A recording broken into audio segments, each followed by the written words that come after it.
পলাতক ফ্যাসিস্ট চক্র দেশকে চূড়ান্তভাবে একটি ঋণ নির্ভর আমদানি নির্ভর রাষ্ট্রে পরিণত করেছে বলে অভিযোগ করেছেন প্রধানমন্ত্রী তারেক রহমান।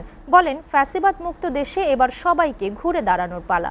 রাজস্ব সম্মেলন 2026 যোগ দিয়ে এসব মন্তব্য করেন প্রধানমন্ত্রী। রাজস্ব নিয়ে জনগণের বিভ্রান্তি দূর করাই চ্যালেঞ্জ বলে মন্তব্য করেন তিনি। সরকার অপ্রয়োজনীয় খাতে ব্যয় কমানোর চেষ্টা করছে বলেও জানান তারেক রহমান। আব্দুল আহাদের প্রতিবেদন।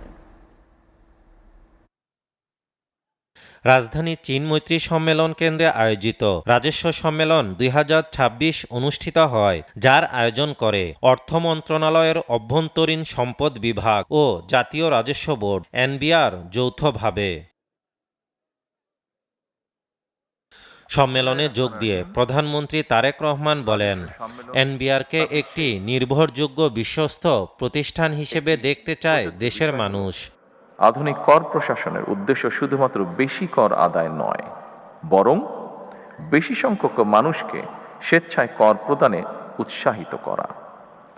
একজন করদাতা যিনি নিয়মিত কর আদায় করছেন, রাষ্ট্র যেমন তাকে সম্মানিত করবে, একইভাবে যিনি ইচ্ছাকৃতভাবে কর পরিহার করছেন তাকেও কর প্রদানের জন্য যথাযথভাবে উদ্বুদ্ধ বা আগ্রহী করে তোলা প্রয়োজন।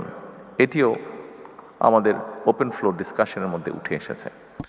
বর্তমান সরকার শুধুমাত্র বৈদেশিক সহায়তার উপর নির্ভর করে ভবিষ্যৎ প্রজন্মের উপর অতিরিক্ত ঋণের বোঝা চাপিয়ে দেওয়ার নীতি বিরোধী বলেও জানান প্রধানমন্ত্রী। বিশ্ব অর্থনীতি দ্রুত পরিবর্তন হচ্ছে, একের পর এক অত্যাধুনিক প্রযুক্তির বিকাশ ঘটছে, আন্তর্জাতিক বাণিজ্যের ধরন পরিবর্তিত হচ্ছে, ব্যবসায় নতুন নতুন মডেল তৈরি হচ্ছে, নানা রকম চ্যালেঞ্জও তৈরি হচ্ছে। আন্তর্জাতিক কর বা রাজস্ব ব্যবস্থাপনায় এসেছে পরিবর্তন। দীর্ঘ ১.৫ দশকের ফ্যাসিবাদী শাসন শোষণের অভিশাপ থেকে রাষ্ট্রের অন্য সকল প্রতিষ্ঠানের মতো জাতীয় রাজস্ব বোর্ডও মুক্ত থাকতে পারেনি বলেও অভিযোগ করেন প্রধানমন্ত্রী।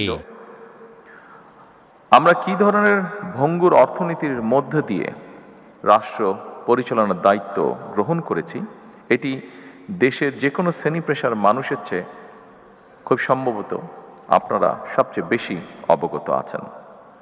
আপনাদের জানা আছে, দীর্ঘ ১.৫ দশকেরও ফ্যাসিবাদ শাসন শোষণের অভিশাপ থেকে রাষ্ট্রের অন্য সকল প্রতিষ্ঠানের মতো জাতীয় রাজস্ব বোর্ডও মুক্ত থাকতে পারেনি।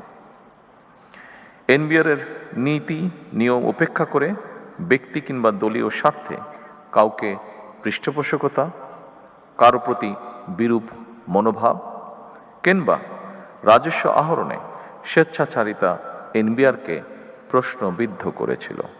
যার যা কাজ সেটি সঠিকভাবে করলেই দেশে ইতিবাচক পরিবর্তন আসবে বলে আশা প্রকাশ করেন সরকার প্রধান। আমরা চাই, আমি আগেই বলেছি, সরকার চায় সকলকে সাথে করে নিয়ে বাংলাদেশকে গড়ে তুলতে। প্রত্যেকটি মানুষের। আব্দুল আহাদ, এসটিভি, ঢাকা।